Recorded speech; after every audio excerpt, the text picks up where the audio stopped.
राजनीति किस मुद्दे पर होगी, कौन सही है कौन गलत है, सब कुछ टीवी सेट करता है। सोचिए, मल्लिकार्जुन खड़गे के जो बेटे हैं प्रियांक खड़गे, उन्होंने एक बयान दिया है कि अगर गैर कानूनी काम हुआ तो बजरंग दल क्या आरएसएस पर भी बैन लगेगा। वहीं बीजेपी के 2 विधायकों पर भी एक नया मामला सामने आया है कर्नाटक में। तो बीजेपी को करारा जवाब देने की तैयारी में कांग्रेस है, लेकिन सवाल है कि टीवी अखबार ने अब इसको इशू बनाना शुरू कर दिया है। नए संसद के उद्घाटन को राष्ट्रपति द्रौपदी मुर्मू से ही करवाया जाए, इसको लेकर सुप्रीम कोर्ट में याचिका चली जाती है। दिलीप मंडल सलाह दे रहे हैं कि देर सवेर ही सही, लेकिन प्रधानमंत्री को कंसीडर करना चाहिए। भले वो उद्घाटन करें, लेकिन उनको कम से कम कार्यक्रम में इनवाइट तो करें। वहीं बीएसपी सुप्रीमो मायावती ने कहा है कि जिसने संसद बनवाया है वो उद्घाटन करे, इसको इशू बनाने का कोई फायदा नहीं है। कांग्रेस ने तो राष्ट्रपति द्रौपदी मुर्मू के खिलाफ कैंडिडेट दिया था, लेकिन उन्होंने ये भी कहा है कि अपनी निजी और पार्टी के काम की वजह से वो इस उद्घाटन में नहीं आ पाएंगे। तो इसके क्या मायने हैं, क्या वो जा भी रही हैं और नहीं भी जा रही। वैसे इस पूरे मामले में बीएसपी की नेता मायावती जी की दूरदर्शिता को तो आपको दाद देनी पड़ेगी कि वो समर्थन भी कर दी और जाएंगे भी नहीं। उसी तरह से द्रौपदी मुर्मू का उन्होंने समर्थन किया था, तो वो एक उनका अच्छा फैसला था। खैर, एक एक करके वो तमाम बड़ी खबरें जो सोशल मीडिया पर वायरल है।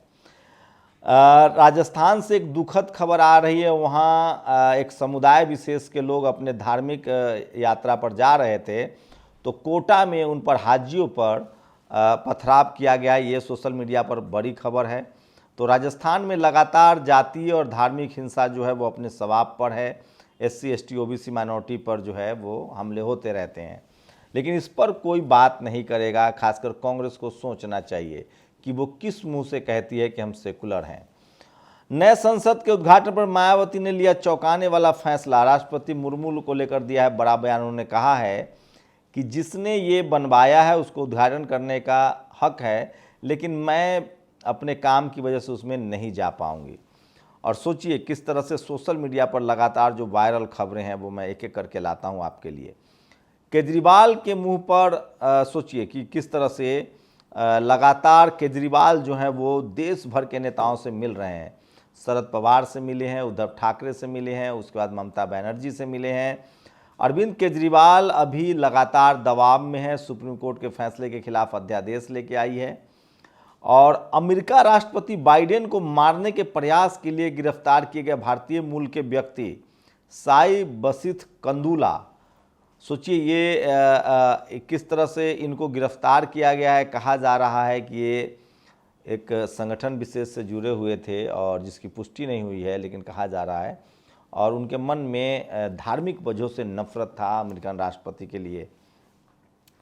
तेलंगाना में भी एक दुखद खबर है। सिलेंडर की डिलीवरी के लिए हुई बहस से मुस्लिम होटल मालिक को भीड़ ने जिया सर के नारे लगाते हुए बेरहमी से पीटा। जब बीच बचाव करने उनकी बहन आई तो भीड़ ने हमला किया। महिला गर्भवती थी, चोट लगने के कारण उनका अपना बच्चा खो दिया है। तो ये भी हम शॉर्ट नहीं दिखा सकते, स्क्रीनशॉट। और सोचिए धीरेन्द्र शास्त्री जो दुनिया भर की किस्मत बदलते हैं, बीमारी का इलाज करते हैं, फिलहाल उनको सुरक्षा के लिए वाई कैटेगरी की सुरक्षा दे दी गई है। तो जो दुनिया भर की किस्मत देखते हैं उनको अपनी सुरक्षा की जिम्मेदारी का क्या होगा ये पता नहीं है। यही सब वो तमाम सवाल हैं जो आपको डिस्कस करना चाहिए। और ये सवाल सोशल मीडिया पर नई संसद का उद्घाटन करें राष्ट्रपति मुर्मू ही करें, इस बाबत सुप्रीम कोर्ट में याचिका दाखिल की गई है। देखते हैं क्या होता है। वहीं 2 महिला खिलाड़ी धरने पर बैठी हैं, उनके खिलाफ भी एक कोर्ट में याचिका दायर की गई है। सुमित चौहान ने एक पोस्ट लिखा है जो एक सिंगलों को लेकर बात कही जा रही है कि भारत की नई संसद में स्पीकर की कुर्सी के पास राजदंड सेंगोल को स्थापित करना राष्ट्रीय चिन्ह अशोक स्तंभ का अपमान है। आपको बता दें सुमित चौहान द वीक के एडिटर हैं और लगातार बहुजन समाज की खबरों पर वो सक्रिय रहते हैं। लेटरल एंट्री 20 और विज्ञापन होंगे। बिना परीक्षा के आईएएस बनने पर खुश मत होइए। 15 साल आईएएस बनने के बाद आप ज्वाइंट सेक्रेटरी बनते हैं, लेकिन अब सरकार लेटरल एंट्री मतलब एग्ज़ाम लेकर प्राइवेटाइजेशन करके लेटरल एंट्री कर रही है। तो सोशल मीडिया पर यह भी बड़ी खबर है। और यूपीएससी सिविल सर्विस में इस बार फिर ओबीसी SC ST EBS के 89 कैंडिडेटों का गला काट दिया गया। तो सोचिए 100 लगभग 1022 के वैकेंसी थी, 933 का रिजल्ट जारी हुआ है, 89 कैंडिडेट जो हैं वो गोपनीय रिजर्व में रख दिए गए हैं। तो इस पर भी सोशल मीडिया पर खबरें वायरल है। आकाश आनंद ने कहा है कि उनकी पार्टी देश भर में अपने संगठन को मजबूत कर रही है, महाराष्ट्र में और ज़्यादा उनका ध्यान है। एक ये पत्रकार हैं, इनका नाम है सारा जैकब, इन्होंने NDTV से इस्तीफा दे दिया है। कहा जा रहा है कि कुछ खबरों को लेकर ये परेशान थी, न कोई UPSC की परीक्षा, न कोई विधि संगत ट्रेनिंग और न कोई रिजर्वेशन कोटा। 20 चहेते लोगों को लेटरल एंट्री के नाम पर IAS लेवल के पदों पर भर्ती की तैयारी है। ये पूर्व रिटायर IAS जो हैं उन्होंने ये आरोप लगाया है।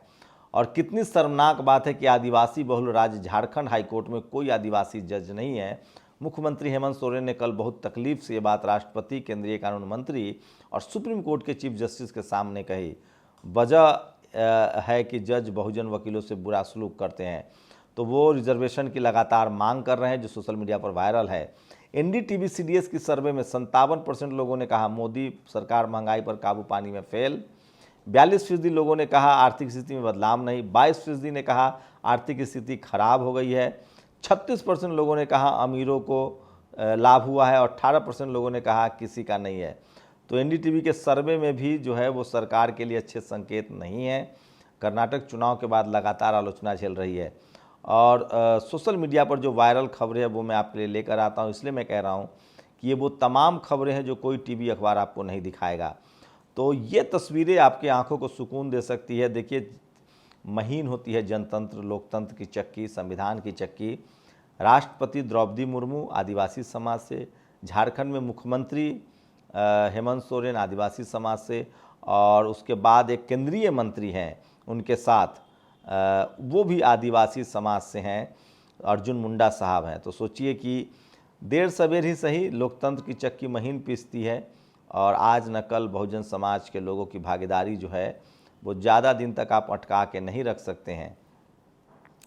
तो सोशल मीडिया पर ये तमाम बड़ी खबरें हैं। और महिला पहलवानों ने कहा है कि 28 मई को जिस दिन संसद का उद्घाटन है उस दिन वो महिला संसद का आयोजन करेंगी संसद भवन के पास ही। और ये वो तस्वीर है, देश का राजधन, देश के राष्ट्रीय चिन्ह शेरों की आकृति वाला है, लेकिन लोकतंत्र ने जिस राजतंत्र की चीज़ें म्यूजियम में पहुंचा दी थी वही चीज़ें सत्ता का प्रतीक के तौर पर स्थापित है। अशोक भारती ने ये ट्वीट किया है, नैकडोर के प्रमुख है। तो लगातार SC ST OBC के तरफ से ये सवाल उठ रहा है कि डेमोक्रेसी में राजतंत्र की निशानियों के, प्रतीकों के चिन्हों की क्या ज़रूरत है। गलतियां सुधार लेने से कोई छोटा नहीं हो जाता, जिद पर रहना कोई अच्छी बात नहीं है।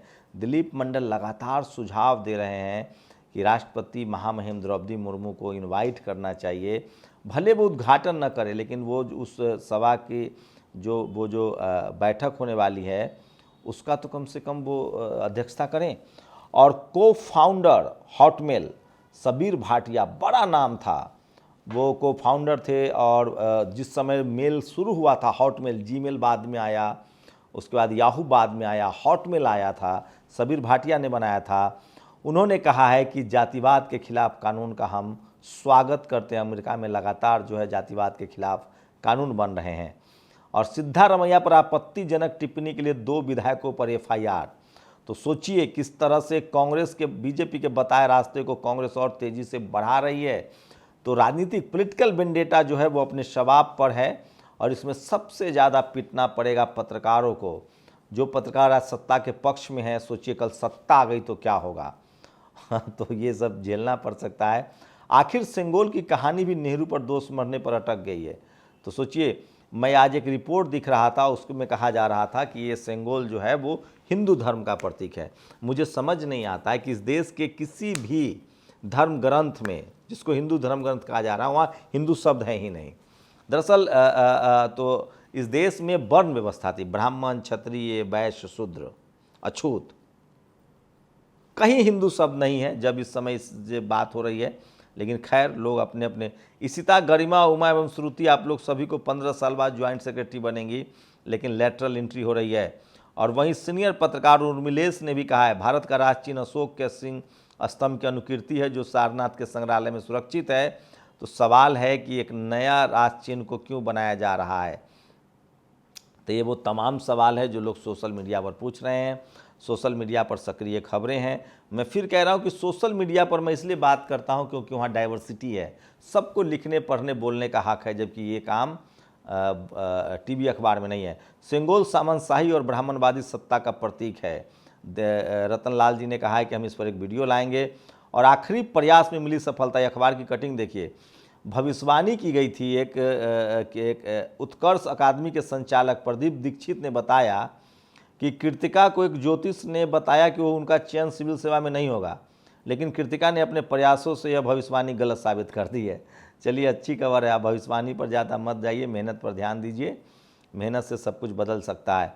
और 6 डेज 3 कंट्रीज, सोचिए प्रधानमंत्री ने आज फिर से, पहले ट्रेन चलती थी तो उद्घाटन प्रधानमंत्री तो नहीं करते थे, अब कर रहे हैं। चलिए, अपनी अपनी समय है। पहले शताब्दी चलता था, अब जनशताब्दी है। तो अब जो है मीडिया की वजह से, डिजिटल मीडिया की वजह से, अब जो पॉलिटिकल, अब तो अपॉइंटमेंट लेटर पहले डाकिया देते थे, अब अपॉइंटमेंट लेटर जो है वो सरकार दे रही है सीधे सीधे। पहले विदेश दौरा पर लोग पूछते थे एमओयू क्या साइन हुआ, कितने करोड़ का निवेश आएगा, रक्षा में क्या सौदे में क्या साइन हुए, क्या समझौता हुआ है। और अब लोग कह रहे हैं कि अब खबरें ये बनती है कि प्रधानमंत्री ने किसके साथ फ़ोटो खिंचाया, किसने हाथ मिलाया, किसने बिग बॉस कहा। तो पहले जो विदेश दौरे होते थे उसमें एमओयू की बात होती थी। पहले तो टेलीविज़न अखबार वाले कवर ही नहीं करते थे। अब वहाँ भी रैली हो रही है, भाषण हो रहे हैं। तो जो एमओयू है, जैसे जो दोनों देशों के बीच जो सामरिक समझौता है, हम लोग ये शब्द रेडियो में सुनते थे और अखबार में पढ़ते थे। सामरिक समझौता क्या हुआ, आर्थिक समझौता क्या हुआ, दोनों देश के बीच टेक्नोलॉजी का आदान प्रदान होगा, रक्षा विशेषज्ञ मिलेंगे। आजकल ये सब खबरें टीवी से गायब है। अब प्रधानमंत्री जहाँ भी जाते हैं तो ये सब खबरें, अपने अपना समय है। आदिवासी बहुल राज्यों में न्यायिक सेवाओं में मिले आरक्षण, हेमंत सोरेन ने मांग की है। तो सोशल मीडिया, सोचिए आज तक कितना मतलब झूठ फैला रहा है। कह रहा है कि सेंगोल हिंदू धर्म का प्रतीक है। किसी भी धर्म ग्रंथ में हिंदू शब्द, यहाँ तक कि रामचरितमानस में भी हिंदू शब्द का प्रयोग नहीं है, जो दिलीप मंडल ने कहा है। और सोशल मीडिया पर आज सोचिए, सोशल मीडिया पर SC/ST विरोधी भाजपा, SC/ST विरोधी भाजपा, ये ट्विटर पर ट्रेंड हो रहा है। चंद्रशेखर रावत ने सुबह सुबह ही ट्वीट किया था, उसके बाद हज़ारों लोगों ने इसको ट्विटर पर ट्रेंड किया है। तो सोशल मीडिया ही बहुजन मीडिया है, सोशल मीडिया ही सबसे ज़्यादा डाइवर्स मीडिया है। तो चंद्रशेखर रावत ने आज ट्रोल कराना शुरू किया था, उन्होंने ट्विटर पर ट्रेंड कराना शुरू किया था, जिसके बाद से ये ट्रोल हो रहा है। और नई संसद के उद्घाटन में राष्ट्रपति द्रौपदी मुर्मू को बुलाना शुभनीय होता, ये भी खबर है। और मेहनत का फल हमेशा मीठा होता है, लगातार कोशिश कीजिए। जो लगातार कैसे भी बहुजन समाज के लोग हैं जो कांस्टेबल थे और उन्होंने UPSC कंप्लीट किया है। चंद्रशेखर रावत का एक ट्वीट पढ़ के ख़त्म करूंगा। जिन भाजपाइयों ने पहले दलित राष्ट्रपति एवं उनके बाद अपनी पहली महिला आदिवासी राष्ट्रपति का खूब झिंडोरा पीटा, उन्होंने जब नए संसद की नींव रखी गई तब तत्कालीन राष्ट्रपति महामहिम रामनाथ कोविंद को नहीं बुलाया। अब संसद भवन के उद्घाटन में वर्तमान राष्ट्रपति महामहिम द्रौपदी मुर्मू जी को न बुलाकर भाजपा सरकार दलित आदिवासी का जानबूझकर अपमान कर रही है। तो ये ट्विटर पर ट्रेंड कर रहा है। ये आज की सारी बड़ी खबरें थी जो सोशल मीडिया पर वायरल है। आप लोग अपनी प्रतिक्रिया जरूर दीजिए। शुक्रिया। नेशनल दस्तक की आपसे गुजारिश है कि अगर इसको बचाना चाहते हैं तो नेशनल दस्तक को सब्सक्राइब करने के लिए रेड कलर के सब्सक्राइब बटन को दबाएं, फिर बेल आइकन की घंटी दबाएं। नेशनल दस्तक को बचाने के लिए बहुत जरूरी है कि हर खबर को शेयर करें, लाइक करें, कमेंट जरूर करें।